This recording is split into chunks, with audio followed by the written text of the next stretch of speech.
The opinions expressed in the video you are about to see are solely those of BoatTest.com and its test captain. Hi, Captain Steve for BoatTest.com, and today I'm on the 500S by Prestige. This is a boat that combines luxury with affordability, and I'm going to show you just how they've done that as we take a look at our full features and layout walkthrough. I love the alfresco dining and gathering area, and if you lower the table and add a filler cushion, you have a sun pad. Even with the seating here, we still have ample storage underneath. Let me show you what I mean.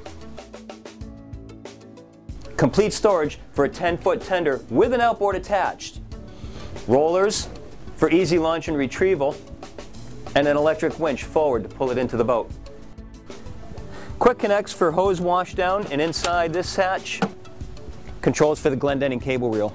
This is where the hose with the quick release will come in handy, and there's a drain right in the center of the deck. The swim platform measures 14 feet 6 inches across by 3 feet. There's a 4-step reboarding ladder, and notice that the second person in the water has a little handhold to hang on to while waiting for the first person to get out. The teak decking that we see on the swim platform and in the cockpit is standard. Convenient safety item, the stainless steel grab rail going across the swim platform. Happy to see concealed storage for a passerelle. Now there are 3 deck hatches in the cockpit. The outer 2 are for giving you access to the engine room. The center gives you access to your tender so you can load it up before you launch it. So what we have in this engine compartment are 2 IPS 600s, and you're going to love the way Prestige takes advantage of this installation when we get inside. On the forward bulkhead, Cummins Onan marine generator, dual fuel tanks. Both fuel tanks have the fuel filter attached right to the side of the tank. On the port tank, you've got a battery charger. On the starboard tank, you've got an automatic discharge fire extinguisher. The warping winch to port is standard, and optional is available for the starboard side. Let's move up to the bow. The sun pad will lay flat or, as you can see, tip up into the chaise lounge position. The awning for the sun pad is a unique feature which opens and closes very easily. At the bow, a Lumar windlass. Plenty of room for your chain and anchor. 4 14-inch cleats on either side of the boat. I'm very happy to see that Prestige meets requirements by making the rails 28.5 inches high.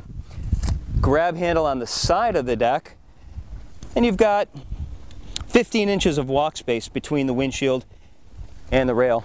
And notice how the rails are angled out a little bit just to give you a little bit more room, but they don't seem to extend beyond the rub rail. Always a convenient option. Second control station in the cockpit. Now let's go inside and take a look at how luxury meets affordability.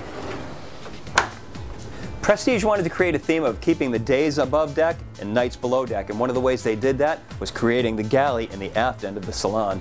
While it looks elegant and functional, the affordability comes in from mainly the counters, which are not granite or corian, but resin. The real reason for using this material on the counters, though, is it won't crack like granite will when you start encountering heavy seas.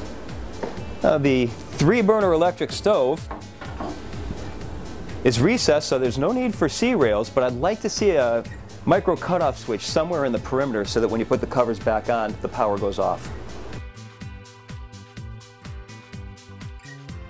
I'd also like to see this faucet have a pull-out wand. There's no shortage of storage space in the galley. The refrigerator opens with the outer door, and the freezer door opens independently. And to ensure that the chef remains an integral part of the action, the sliding glass doors open from here, giving you easy access to the aft cockpit. In the salon, opposing seating keeps everyone in the conversational zone. The seats are very comfortable. A nice fold-out table makes the salon into an impromptu dining area. Now, one other nice feature of this salon, the windows that not only give you a panoramic view, but are low enough so that you can see the horizon from a seated position. That does a surprisingly good job of keeping mal de mer at bay for your more land-based guests. Another way Prestige keeps the 500S cost effective is the leather seats.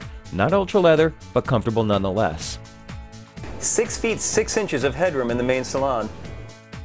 And even with the hardtop, you're going to find that you're not going to have headroom problems, even with your tallest friends. I also like how you're at the same conversational level with the captain at the helm, who is just a small step up.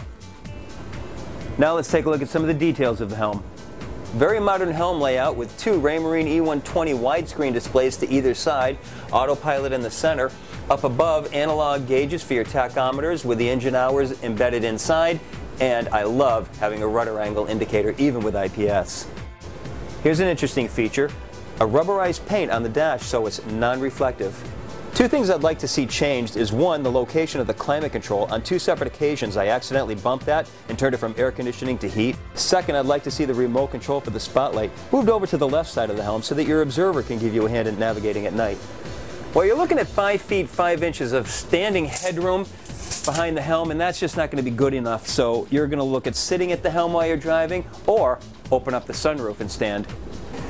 With the sunroof open, you're looking at 36 square feet of open air, bringing the outdoors in. Prestige also does a great job of ensuring no leaks by making a positive close to seal off the roof. Now, if you want additional ventilation as well as visibility out the side of the boat,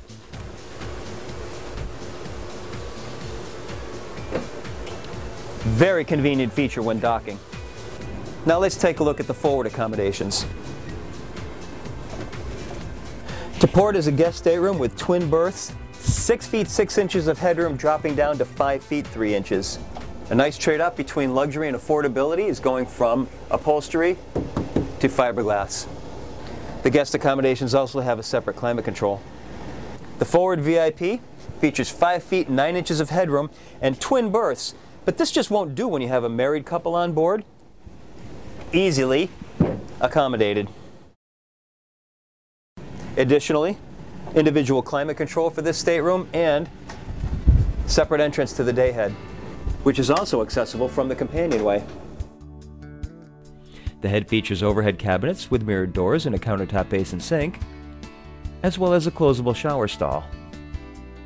Now, you remember when we were looking in the engine room how I told you that Prestige takes full advantage of that IPS installation? Let's take a look how they've done that.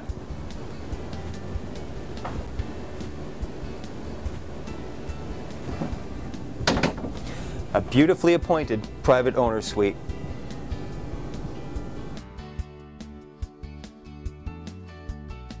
Over the berth, 3 feet 6 inches of headroom, dropping down to 2 feet 10 inches.